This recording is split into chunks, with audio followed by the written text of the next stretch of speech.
minha turma não vai ficar perguntando. É um povo convidado, fique à vontade para perguntar, para ver se a gente dinamiza um pouco esse negócio. Eu pergunto.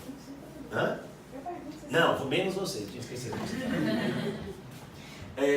Os oceanos produzem cerca de 50% do oxigênio da atmosfera e contêm substâncias químicas utilizadas como matéria-prima para a indústria. Esses sistemas aquáticos são formados por soluções aquosas que apresentam íons de sais inorgânicos como principais solutos, dentre os quais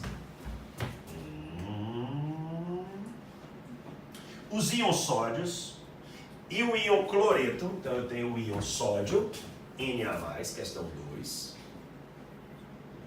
na concentração 0,5 mol por litro. O íon cloreto na concentração 0,5 mol por litro também. O íon magnésio na concentração 0,05 mol por litro. E o íon sulfato na concentração 0,05 mol por litro. Eu não lembro se ele vai perguntar alguma coisa do tipo, gente. Mas tem uma coisa aqui bem legal para você pegar e olhar e lembrar que isso aí acontece em todas as soluções. Você vai fazer prova lá no Paraná, lembrar que... Já fez ou vai fazer? Já fez, né? Mas vai fazer, ainda tem mais coisa para fazer. Pronto. Lembrar que esses lugares, eles adoram coisas do tipo. Aqui a gente não cobrou, na Bahia, não lembro nenhuma questão cobrando isso daqui. Não lembro. Mas nessa situação, ó. Tá vendo uma solução? Se você pega uma solução e você dissolver nessa solução vários sais, no final, o somatório das cargas tem que dar 0. Então, o somatório das cargas aqui, ó, das concentrações dos cátions e ânions tem que bater igualzinho. Porque se eu tivesse mais ânions do que cátion, aquela solução não seria eletricamente neutra. Então, todas as vezes que você vai lá e coloca um sal, a quantidade de cátions e a quantidade de ânions pode até não ser igual. Mas as cargas dele vai bater. Aí sim, mas como é que um tem carga mais 1 e o outro tem carga menos 2 e a carga está batendo? Mas aquele que tem carga mais 1 vai ter o dobro da quantidade do que tem carga menos 2. De modo que o somatório dessas cargas no final zera tudo. Então soluções aquosas formadas por sais que você pega e vai dissolvendo lá, elas são eletricamente neutras. Já vi vários vestibulares sul-sudeste que pega aqui e bota X. Qual é a quantidade de cloreto? Como é que eu vou saber a quantidade de cloreto, velho? Aqui ainda ficou bem interessante porque ele botou a quantidade desses dois iguaizinhas, como se você tivesse dissolvido NaCl e você tivesse dissolvido MgSO4. Só que aí os caras bagunçam tudo. Ele bota, ó, eu tenho 0,5 desse, eu tenho 0,300 de cá, 200 desse, porque pode existir sulfato de sódio, pode existir cloreto de magnésio, pode existir... Só que no final, dá para encontrar a quantidade desse, porque o somatório das cargas positivas e negativas tem que dar o mesmo. Voltando, embora as proporções entre os íons sejam constantes nesses sistemas aquáticos, as concentrações podem variar do local, a depender do local, devido a fatores como excesso ou falta de chuva. Excesso de chuva, chega mais água, dilui. Falta, evapora mais água, concentra. Fusão do gelo, mais água, dilui. E outros, ok, evaporação, qualquer coisa. Considerando essas informações do texto associado aos seus conhecimentos sobre soluções aquosas, é correto afirmar. Então lá vamos nós. Vai ter uns cálculos para a gente fazer. A primeira já tem cálculo, já estou deixando ela para lá, estou vindo para a letra B, para ver se a gente consegue matar a teoria. Mas aí eu não teria que mostrar, você não tem que mostrar nada, você tem que marcar no lugar certo, uma coisinha. E seu nome aparecer na lista para a segunda fase, por enquanto. Você faz, arruma um jeito do seu nome aparecer na lista da segunda fase. Se você não fez nenhuma, o problema é seu. Se você não fez nenhuma, o problema é seu. Seu nome está lá. Beleza, então lá, mas eu vou provar para quem? Eu quero provar para mim, não precisa não. Minha mãe, sua mãe quer seu nome lá também. Todo mundo, eu, sua mãe, o curso, todo mundo só quer nome. A temperatura de ebulição da água dos oceanos é menor do que da água pura. Quando você pega e compara a água dos oceanos, que é uma solução, então nós estamos diante de efeitos coligativos. de maneira bem sutil, ele pegou e trouxe o efeito coligativo. O efeito coligativo, ou seja, a adição de substâncias a um líquido, então é sempre com líquido, ele começou a falar de água e veio com líquido, pronto, tá ali, eu tenho um efeito coligativo. Os efeitos coligativos sempre dificultam o processo. Então eu tenho, vou fazer a ebulição dele, vai ficar mais difícil ebulir. Vou congelar, vai ficar mais difícil congelar. Difícil congelar significa que tem que esfriar mais. Difícil ebulir, vai ter que esquentar mais. Então ele pega e diz, a temperatura de ebulição, vou ter que esquentar mais. É menor, acabou a questão. Não é menor, é o quê? Maior. E se ele dissesse que era maior, eu marcava essa e não precisava fazer o cálculo lá de cima. C. O cloreto de sódio, obtido da água do mar, é utilizado na produção de hidróxido de sódio. Enem de 2017. Eles pegaram o cloreto de sódio, botaram para fazer uma eletrólise. Dessa eletrólise eu tinha o íon sódio, o íon cloreto, tinha o H+, e o H-, que são os íons da água. Atraído pelo polo negativo, veio tudo que é positivo. Por isso que aqui é o cátodo. Cátodo. Revisando. Quem é que vai receber os elétrons? O H+. O H+, recebe elétron primeiro do que os do grupo 1A, do grupo 2A e o alumínio. Beleza? Uau. Ou seja, alcalino tem uso e alumínio não, né? Alumínio. Alumínio. Pronto, veio pra cá. Quem é que vai pro outro lado, Gessinho? Quem vai pro outro lado é esse daqui e esse daqui. Ou seja, os ânions. Então aqui é o ânodo.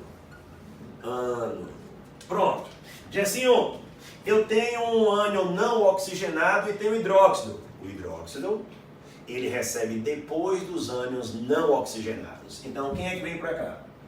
O cloro. Então se aqui é o Cl que vai reagir, Cl- que vai reagir, aqui é o H+, que vai reagir, quem é que vai sobrar no meio? O hidróxido de sódio. A prova do Enem que eu falei em 2017 dizia que produzia gás cloro aqui, abria uma torneirinha, descia o hidróxido de sódio e queria saber quem era o composto secundário, era o hidrogênio, que produzia aqui. Aí agora ele vem e pergunta, vem cá, em meio aquoso, eu produzo hidróxido de sódio? Produzo. O que é que eu deixei de fazer? Um cálculo, utilizando uma parte teórica da questão, vou matar. A gente vai fazer, tá? Deixa eu fazer o aumento das chuvas sobre os oceanos em determinadas regiões implica o aumento da concentração. Aumento de chuva é aumento de água. Aumento de água é aumento de solvente. Aumento de solvente em solução não é aumento de concentração, é diminuição de concentração. Veja, sempre procurando uma palavrinha, aumento, diminuição, bastante, pouco, falta, não sei o que, menor que, maior que, tem quanto, tem isso, tem aquilo, para tornar aquilo ali falso. Tornou falso já era. O aquecimento dos oceanos, devido ao aumento da temperatura global, ele realmente é aquecido, contribui para a redução da quantidade de oxigênio dissolvida. Não, ele foi liberado, então tá errado. Nós sabemos que a solubilidade de gases em líquidos é exotérmica. Fala aí assim, não falo. Oxigênio gasoso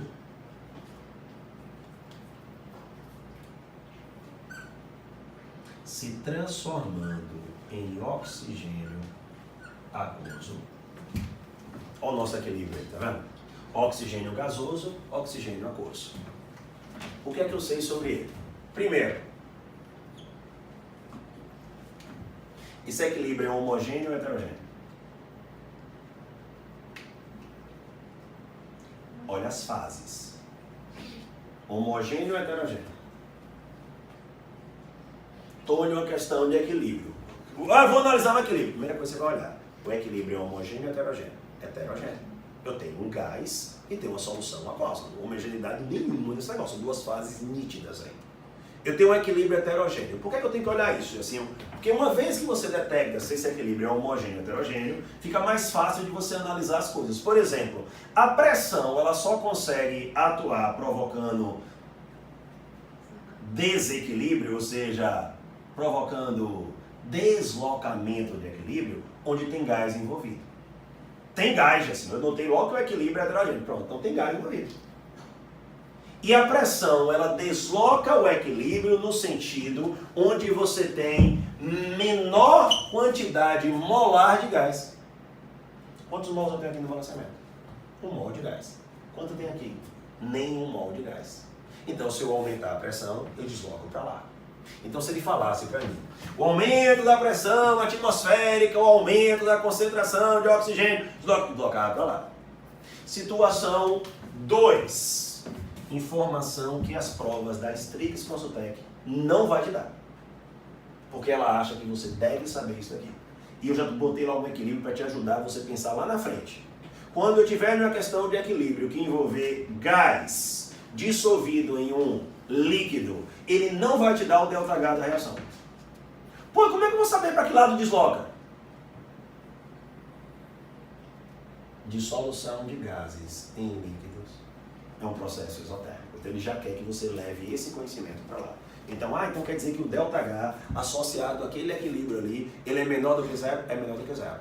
Pô, como é que eu vou saber um negócio desse? Não é que você tem que gravar os valores. Você tem que saber que dissolução de gás em líquido é sempre um processo exotérmico. Então, se eu aumento a temperatura, eu não favoreço a dissolução do oxigênio em água. Eu dificulto.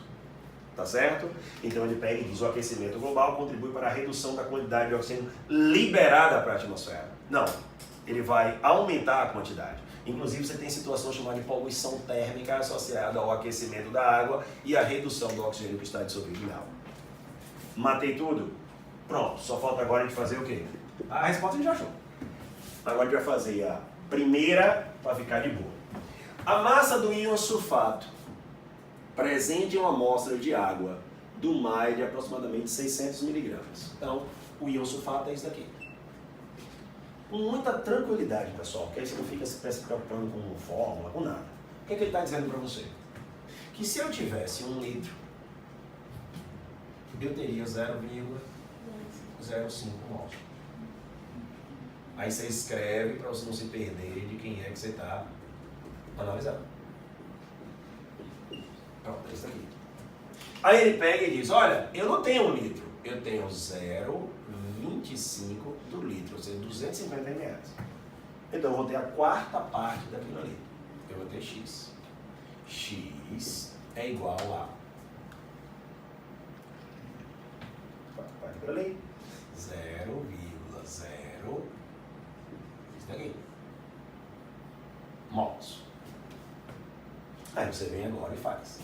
1 mol de sulfato, já está em mol, é igual a 96 gramas. Olhei na tabela. 0,0125 mols eu tenho X. Agora é só terminar essa continha, que poderia estar tranquilamente em uma alternativa de uma segunda fase. Ele bota alguma coisa e fala assim: eu calculei a massa do negócio aqui. Você sabe que não tem muita complicação nisso daqui. Deu? 1,2 gramas ou 1.200 miligramas. Veja que ele botou ali 600 miligramas. Bora olhar alguma coisa ali que fez dobrar. Não, arrumaram lá, o cara deve ter achado 1.200, falou assim: 1.200 é a resposta, eu quero botar a resposta em outro lugar, vou dividir por 2 aqui, deixa, porque não tem nenhuma coisa assim, falar, poxa, se o cara fizesse isso aqui, se fosse meio litro, até o cara falou assim: não, o cara esqueceu com o grupo a 1 litro. Tá, não estou conseguindo enxergar ali onde é que teria a proposta de erro ali na situação. De boa, pessoal? De boa. Será que o cara está contando que o cara vai pegar aqui, vai dizer que é 2, aí não, é mesmo 2, aí pega e acha. Então, não vejo não. Bobinha essa. 3.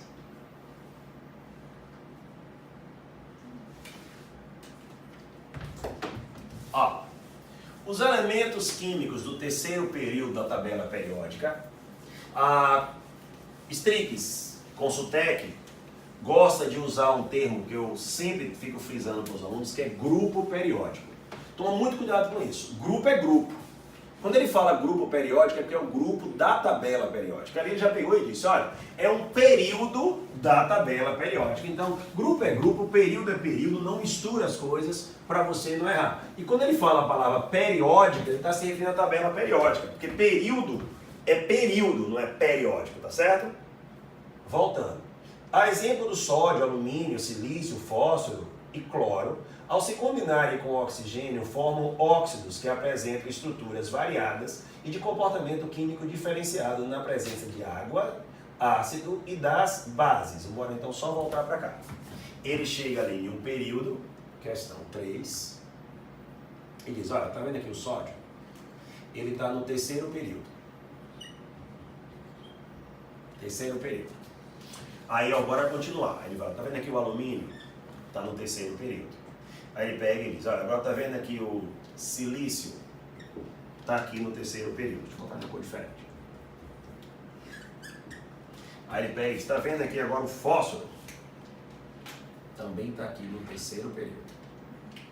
E tá vendo aqui o, poxa, pô, não enxofre, né? O cara é miserável, o enxofre tá doido para brincar também. Tá vendo aqui o cloro? Então tudo no terceiro período. Com um detalhe apenas. Esse é do grupo 1A, alcalino. Querendo evidenciar então as características químicas por trás dessa estrutura. Nós sabemos que os alcalinos têm tendência a formar que tipo de óxido? Óxidos básicos. Então ele forma um óxido de comportamento em água, chamado de óxido de sódio, de comportamento em água básico. Então ele tem um caráter básico. Ele vai reagir com a água e vai produzir uma base, e em produzindo uma base, ele faz o que? Aumenta a concentração de OH- que está ali naquele meio.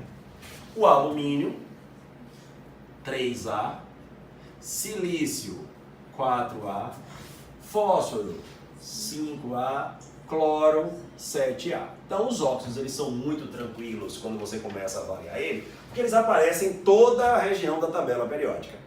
O único lugar que ele não consegue aparecer é com flúor. E com alguns gases nobres que não conseguem fazer ligação. O resto, o oxigênio, vai fazendo ligação com todo mundo. Então você vai ter desde óxidos do lado de cá com características básicas, até óxidos do lado de lá com características o quê? Ácidas. Estamos tranquilos? Então bora para a nossa questão. Com relação às estruturas e propriedades dos óxidos, é correto afirmar que a reação química entre o pentóxido de difósforo sólido e água produz um ácido. Qualquer substância que reage com água e produz um ácido, você então vira aqui e chama ele de anidrito. Então ele é o quê? Anidrito. E um anidrito, ele recebe o nome do ácido que ele dá origem. Perfeito? Então, se ele for o anidrido fosforoso, realmente ele teria que dar origem ao quê? Ao ácido fosforoso. Mas se ele não for o anidrido fosforoso, ele não vai dar origem ao quê? Ao ácido fosforoso. É um jogo, lembra, gente?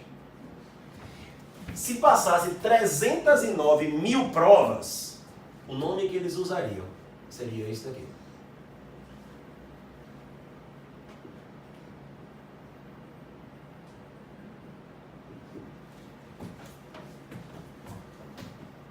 Só que quando você lesse ali óxido fosfórico, você então saberia que aquele ali é o anidrido fosfórico. Então ele não poderia dar origem ao quê? Ao ácido fosforoso. E ele perceberia que você mataria a questão de maneira muito simples. Aí ele fez o quê?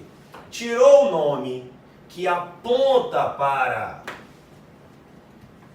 o ácido que ele vai gerar e botou o nome do jeito que vocês gostam. Ah, eu não gosto desse nome, eu gosto assim, pentóxido de fósforo. Aí você fala assim, ah, então quando o cara me falava óxido carbônico ou anidrido carbônico, dá origem ao ácido carbônico. Óxido sulfúrico ou anidrido sulfúrico, dá origem ao ácido sulfúrico. Ele estava te ajudando. Ah, não gosto disso não, gosto de trióxido de enxofre. Excelente, você acabou de perder uma boa ajuda agora. Não vai ficar fácil dar o nome, mas você perdeu uma grande ajuda no futuro. Isso daqui, gente. Isso daqui. É um anidrido fosfórico. Porque isso daqui aponta para isso daqui. Ico indica o maior NOx. E o maior NOx a gente fala Ico. E para o fósforo o maior NOx é quanto? Mais 5.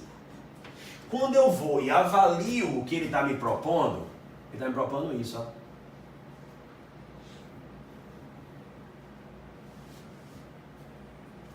Não bateu. Porque o anidrido gera um ácido de NOx correspondente.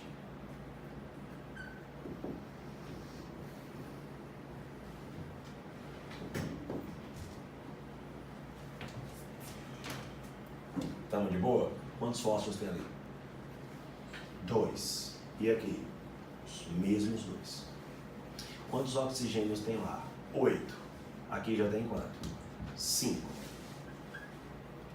Então, nesse processo, eu utilizaria 3 mols de água para que, quando você faz a formação do ácido por hidratação, você liga, ah, o do fósforo tem que ter 3 hidratações. Ah, por quê? Você acabou de ver aqui o que acontece.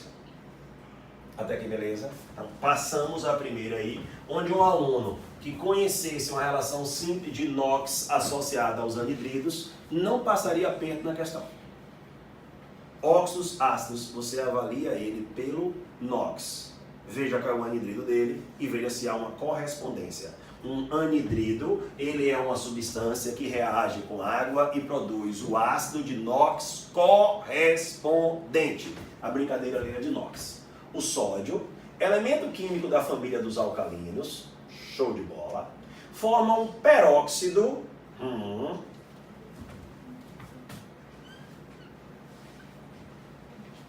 peróxido, prova de 2017.1, a própria Strix pega e diz, isso aqui é o peróxido.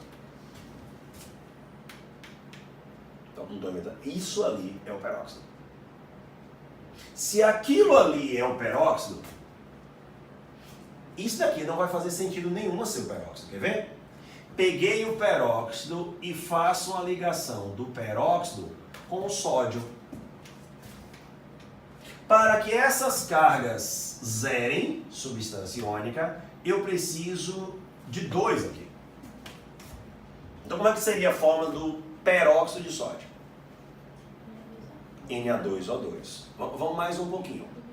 Como é uma substância iônica, com muito cuidado agora. Como é uma substância iônica, eu posso escrever ela na forma mínima, como é que todo mundo escreve. Aí a pessoa vai e escreve isso. Lascou.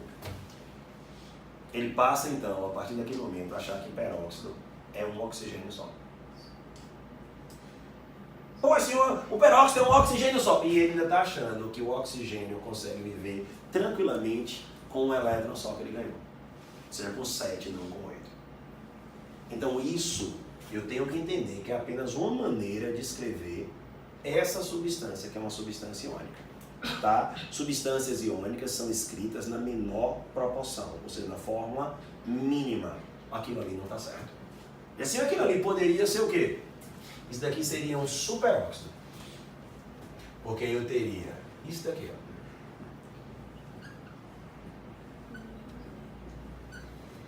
Superóxido. São quantos oxigênios? 4. Com a carga quanto? Menos meio não. Qual é a carga que tem aqui? A luz está batendo aí? Aí, melhorou agora. Qual é a carga? -2. Isso é um superóxido. São 4 oxigênios. E a carga dele é quanto? -2. Aí eu pego e faço isso. Ó. Quantos sódios são necessários para equilibrar isso? Pronto. Aquilo ali é o quê? O superóxido de sódio. Mas cada átomozinho não vai ter -meio? Cada um tem. Você que vai me dizer. O bom é quando você mesmo descobre as coisas.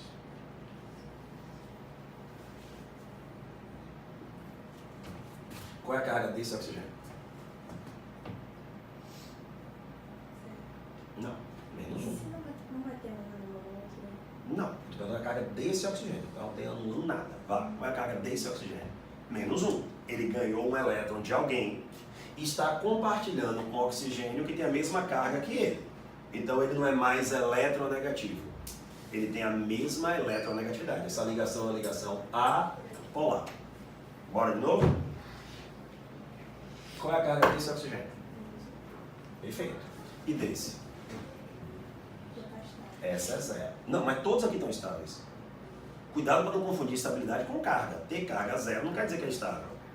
Entendeu? Qual é a carga desse oxigênio? 0 também. Agora vamos lá. Qual é a carga média desses oxigênios? -meio.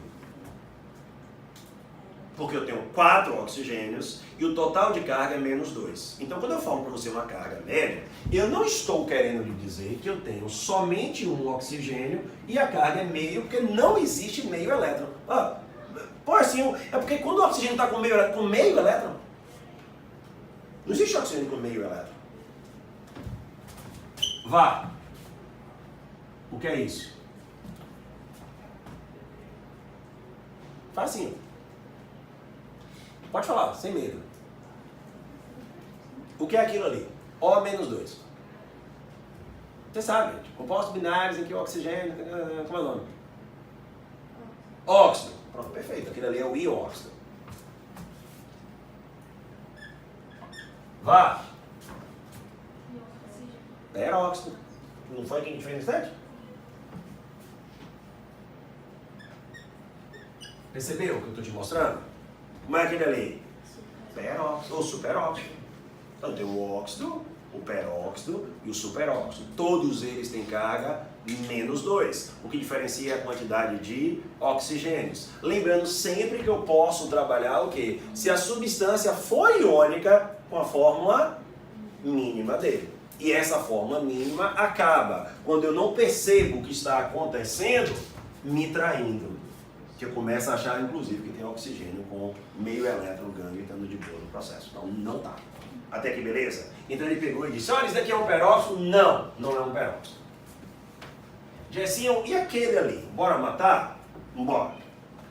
O trióxido de dicloro, é um anidrido. Pera, você já sabe o que é um anidrido. Anidridos são substâncias que fazem o quê? Reagem com água e formam um ácido de inox correspondente. Aí ele pega e diz, obtido pela desidratação, ou seja, ele está considerando a reação o quê? De volta. Se eu reajo ela com água e produzo o ácido, se eu pegar o ácido e desidratar, eu produzo o anidrido. Se eu pego o ácido e desidrato ele, eu produzo o anidrido dele. Então lá vou eu agora. Posso? Mas posso poupando o trabalho, né? Entende que a carga é -3? Então o anidrido dele tem que ter o ácido dele tem que ter um cloro com qual NOx? +3. Quando eu olho para cá, eu aprendo duas coisas. Que está errado. E segundo, que eles estão mostrando, deixando claro que a galera não sabe o que é anidrido. Porque é a segunda alternativa da mesma questão que eles trazem de maneira boba a relação de anidrido com NOx. Poxa, senhor, a galera não sabe não. Não sabe mesmo não. Poxa, senhor, eu também tinha minhas dúvidas. Pronto, então agora você sai daqui sabendo isso. Então, qual é o anidrido dele? Esse daqui. Quer ver? Mais um. Menos 2. Ou melhor, quem é o anidrido? Não, quem é o ácido? Ele é o anidrido.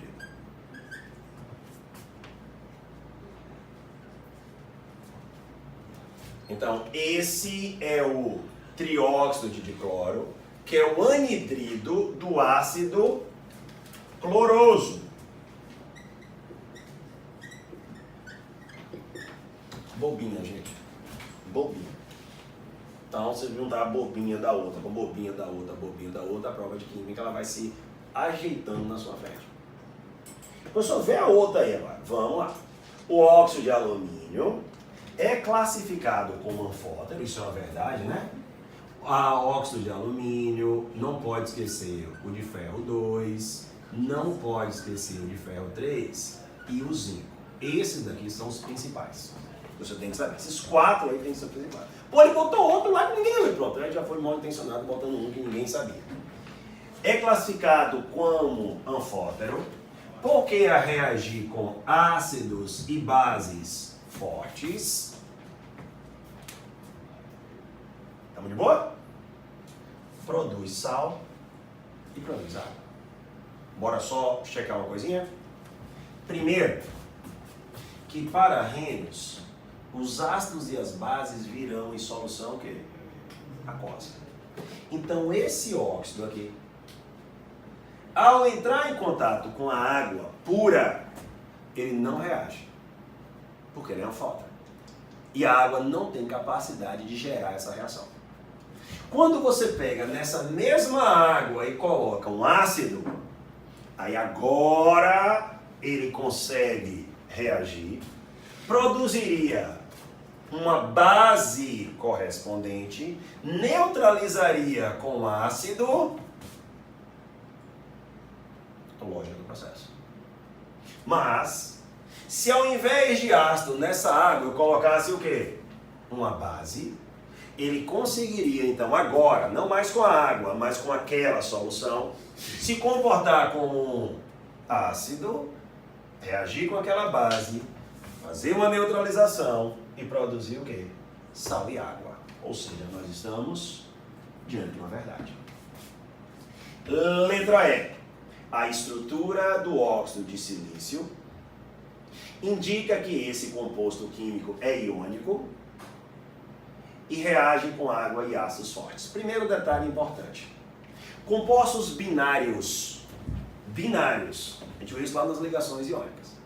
Para um composto binário ser iônico, eles precisam ter grande diferença de eletronegatividade. Mais precisamente, maior do que 1,7, como diria Linus Pauling. Então, se eu pego um oxigênio, que é um ametal, e pego um semimetal, como é o silício, não vai ter essa diferença de eletronegatividade que faz com que essa estrutura seja uma estrutura iônica.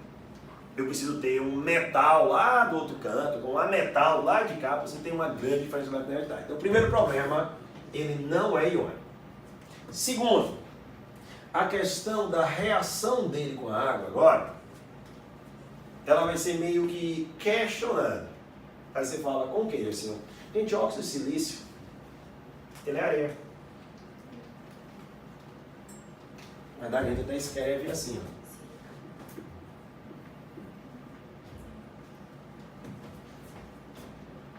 E se ele reagir com a água, ele daria origem a isso daqui.